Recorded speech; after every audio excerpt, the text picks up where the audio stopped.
Amen. On va continuer notre exhortation sur le thème femme, quelle est ta destinée? Et en ce midi, je parle à toutes les femmes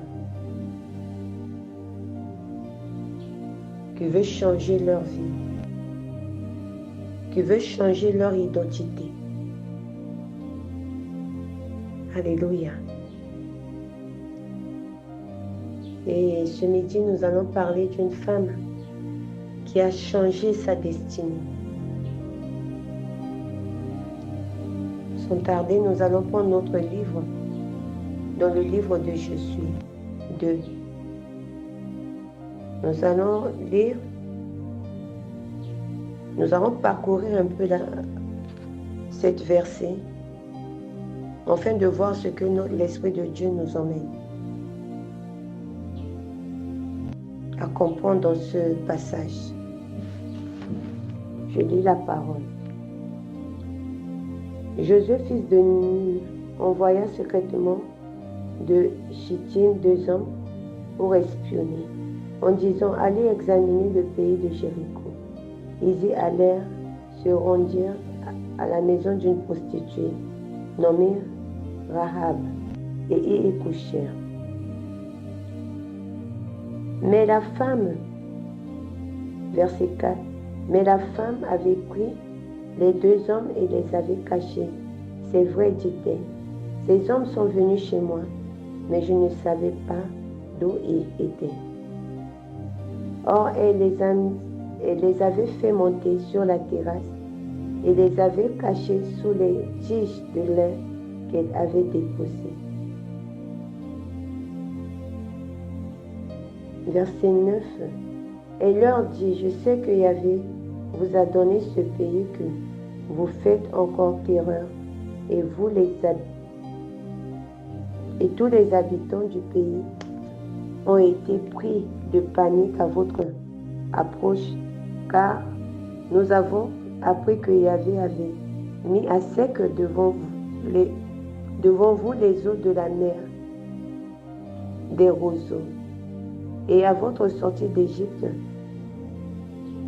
et ce que vous avez fait aux 2 rois Amoréens, et de l'autre côté du Jourdain, à Sihon et à Og, que vous avez voué à anathème. Verset 12.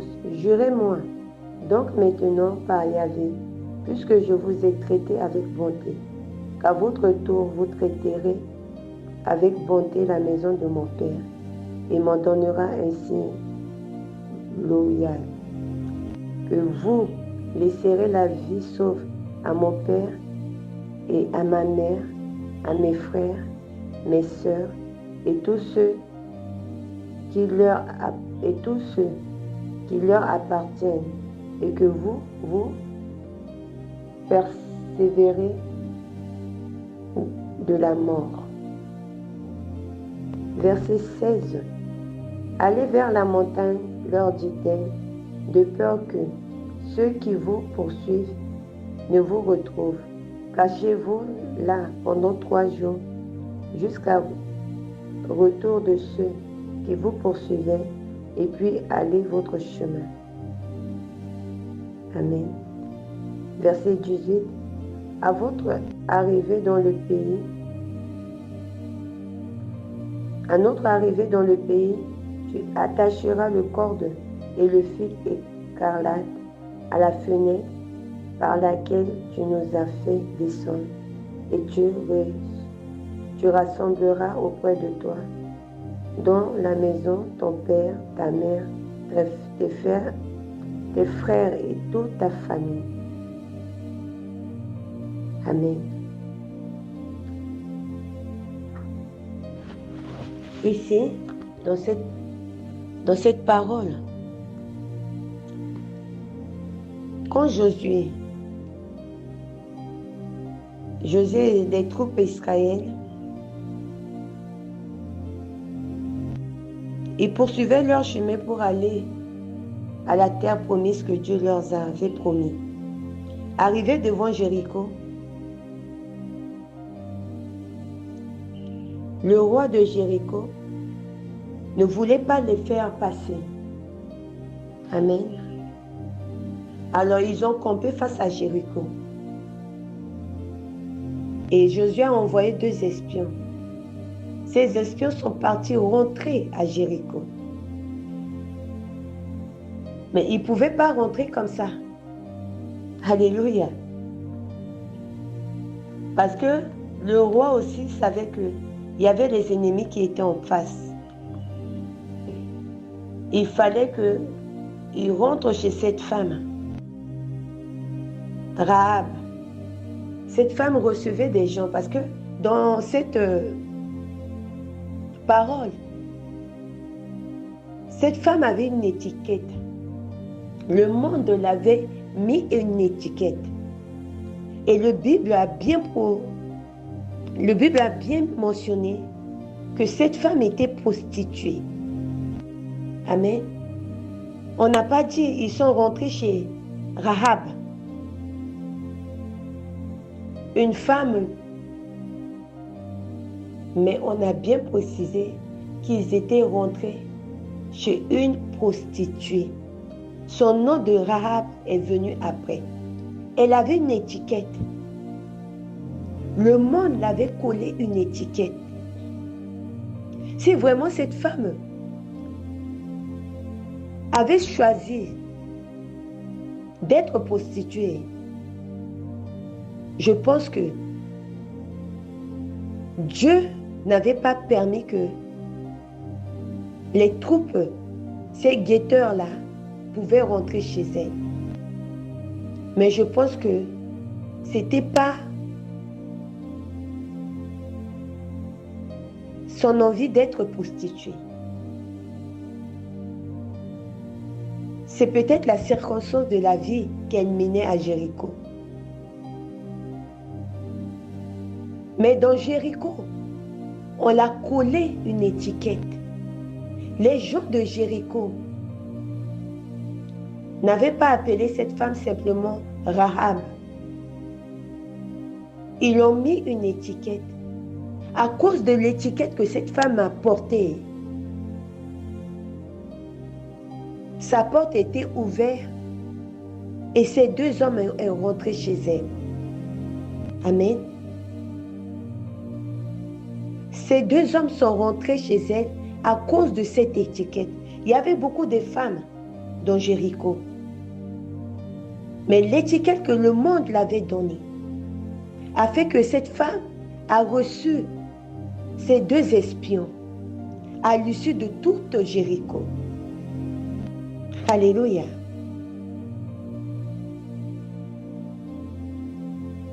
Et à la fin, le roi a su. Parce que la renommée de cette femme-là, chaque fois qu'elle reçoit les gens, il y a des gens qui sont à côté qui voient, qui murmurent.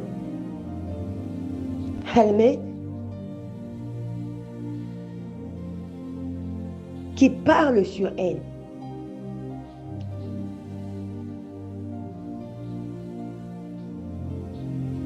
Et ce que elle a reçu ces hommes chez elle, la renommée est partie jusqu'à chez le roi. Ils ont dit, il y a 2 hommes qui sont rentrés chez Rahab, la prostituée. Et le roi envoie maintenant chez elle pour lui dire, fais-nous sortir ces hommes.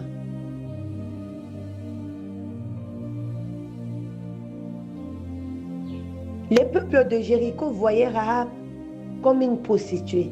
Elle n'avait pas de vie sociale. Elle n'était pas une femme considérable. Si elle était considérable, le roi allait l'appeler vers elle, vers lui, pour lui demander. Mais le roi a envoyé, parce qu'on l'a minimisé, d'aller lui dire, fais-nous sortir ces hommes. Mais Dieu savait que Rahab ne faisait pas Ça parce qu'elle avait envie de faire. C'est pour cela que Dieu a permis que ces hommes rentrent chez elle.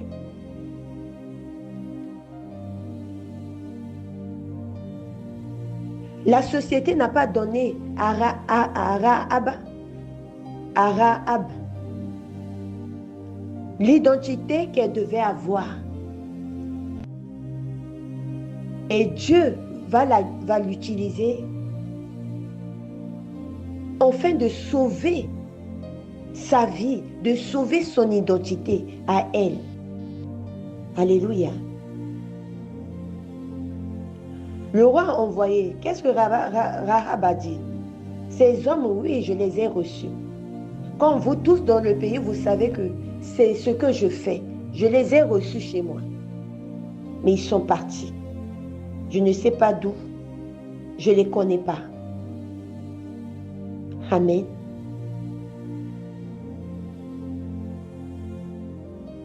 La réponse qu'elle a donnée à ses envoyés qui sont venus la voir, c'est exactement la réponse que les peuples de Jéricho attendaient d'elle.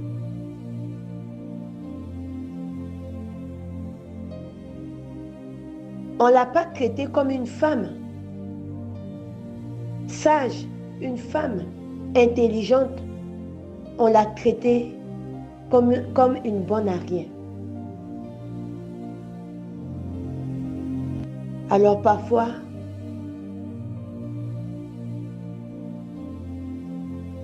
le monde peut te coller quelque chose. Le monde peut t'appeler au nom qu'il veut. Mais ce n'est pas ce que le Dieu des armées, le Dieu qui t'a créé, l'identité que Dieu t'a créée, ce n'est pas ce que le monde t'a donné. Parce que Dieu te regarde avec cette identité qu'il t'a donnée. Il ne te regarde pas comme les hommes te voient sur la terre. Dieu te regarde avec un œil de celle que lui, il a créée. Amen.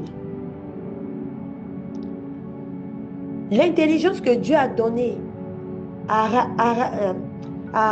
Rahab, les gens de Jéricho n'avaient pas profité à ça. Amen. Mais les étrangers qui sont venus chez Rahab, ils ont profité. Alors Rahab les a montés en haut. Elle les a cachés. Jusqu'au soir, elle est remontée vers eux pour leur dire, regarde, je vous ai épargné de la mort. Et là, l'Esprit de Dieu lui parlait. Comme tous les peuples de Jéricho, ils avaient écouté que ces peuples qui sont en face de nous là,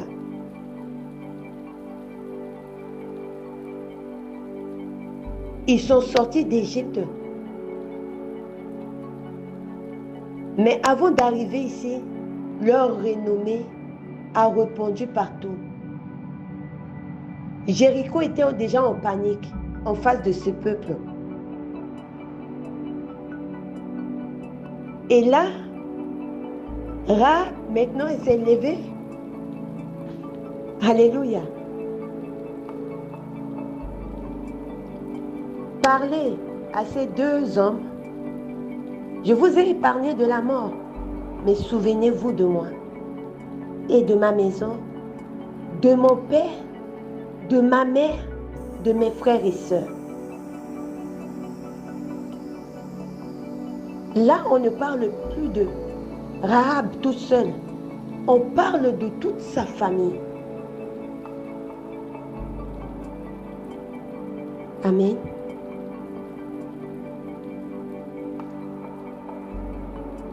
Et ces deux hommes,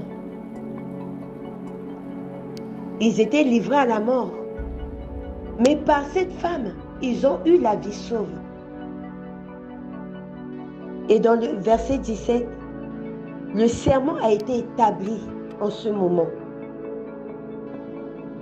Le serment entre Rahab et sa famille et les Israélites a été établi. Dieu va passer par l'acte que Rahab a fait pour sauver sa vie, pour changer son identité. Amen. Ces hommes l'ont dit, au moment que Dieu va nous livrer Jéricho, tu mettras ce cordon rouge scarlate sur ta fenêtre, afin de savoir que c'est cette maison qui nous a accueillis. On parle du cordon. Ce cordon était une alliance que Israël a fait à Rahab dans Jéricho. Amen. Et le cordon était de rouge scarlate. Le cordon ressemblait au sang. C'était l'étendard qui devait être à la fenêtre de Rahab. Comme pour eux les Israélites quand ils étaient en Égypte. Quand Dieu voulait frapper l'Égypte, Dieu a demandé qu'ils mettaient du sang devant leur porte. Et que ce cordon de rouge scarlate symbolisait le sang de l'agneau, le sang de Jésus, le sang de la délivrance, le sang de la justification qui était sur la fenêtre de Rahab et toute sa famille. Amen. Ma sœur, ce matin, je voulais simplement te dire, en ce midi, le monde, là où on vit, peut te minimiser. Le monde peut coller une étiquette sur toi. Le monde peut te haïr. Le monde peut te dire Jésus. Le Seigneur me donnera ce mot. Mais le Seigneur, Dieu, celui qui t'a créé à son image, ne te regarde pas comme le monde. Amen. Le Seigneur ne te regarde pas comme les gens de ta famille te regardent. Le Seigneur ne te regarde pas comme les gens de ton quartier te regardent.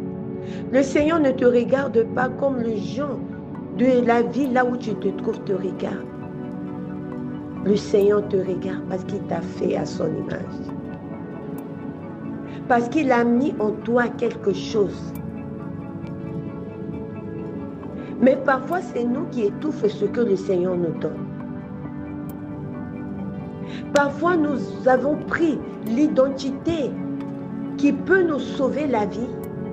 Nous le mettons à part et nous voulons plaire aux hommes. Nous voulons plaire à la société. Nous voulons plaire aux gens.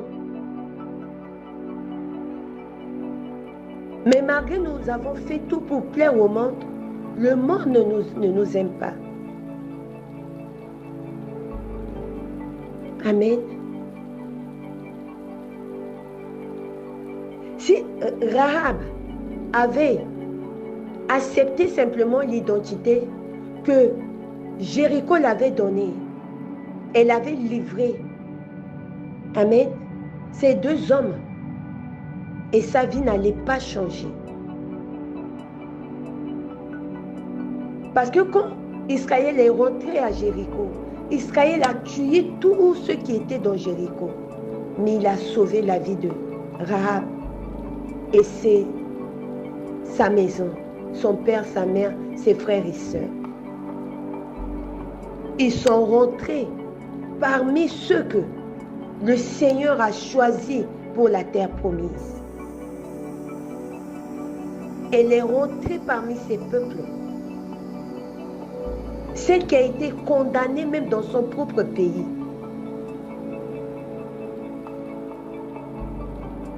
Dieu l'a fait grâce.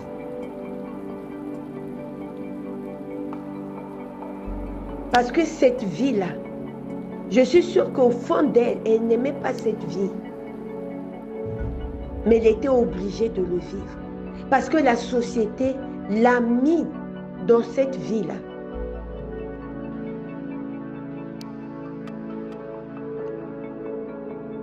Au fond d'elle, je crois que dans la nuit, elle se mettait à pleurer, à prier Dieu. Seigneur, change ma situation. Et Dieu a écouté sa voix. Dieu a écouté ses prières. Et Dieu est venu la sauver. Je parle à une de mes sœurs. Dieu peut changer ta vie. Dieu peut changer l'étiquette que le monde t'a donnée. Dieu peut changer encore pour te sortir de Jéricho et te rentrer dans la terre promise qu'il a établie depuis le commencement pour toi. Dieu n'est pas limité dans ta vie. Amen. Dieu n'est pas limité dans ta vie.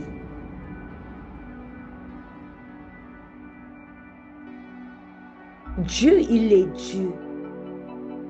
Son trône est élevé au-dessus de toutes choses.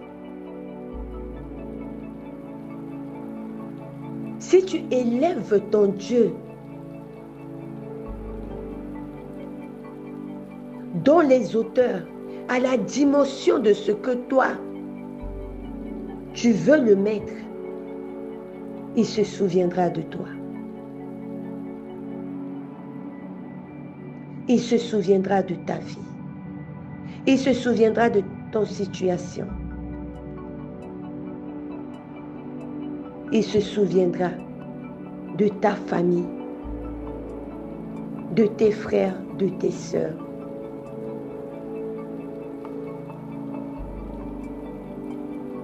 Amen.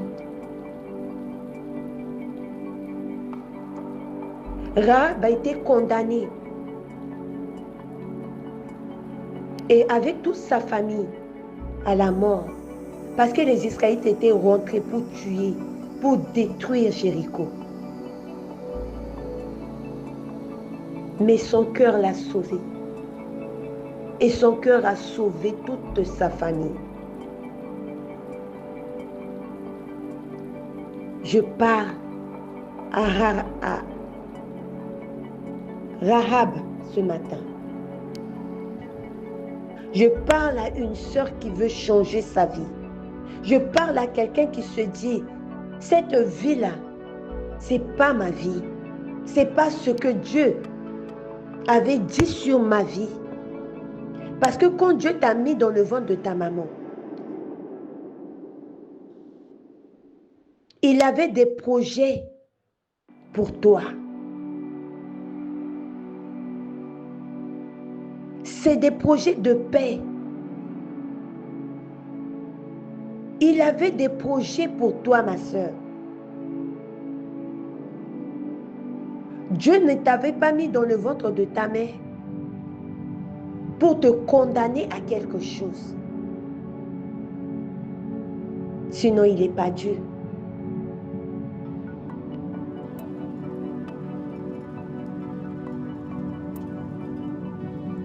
Pourquoi? Celui qui a la vie, il t'a donné la vie pour te condamner à la mort.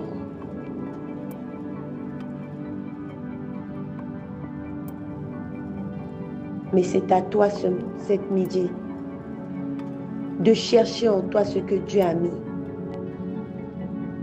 Si tu trouves ce que Dieu a mis en toi, tu sortiras de cette impasse que le monde a mis devant toi. Si tu cherches au fond de toi qui tu es, le ciel t'enverra un nouveau habit.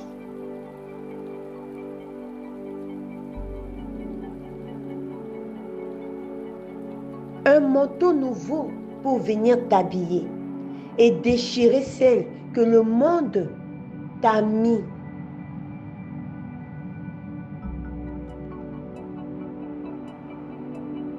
Rahab n'est plus appelée la prostituée. Rahab a changé son identité. Elle s'est mise au milieu de ceux qui devaient conquérir la terre promise. La terre là où coule le lait et le miel. Et je t'invite à ce midi de rentrer dans ta prophétie, de rentrer dans la terre là où coule le lait et le miel, de marcher pour rentrer dans ta destinée au nom de Jésus. C'est encore la prophétesse Sion. Bonne journée à vous, mes sœurs.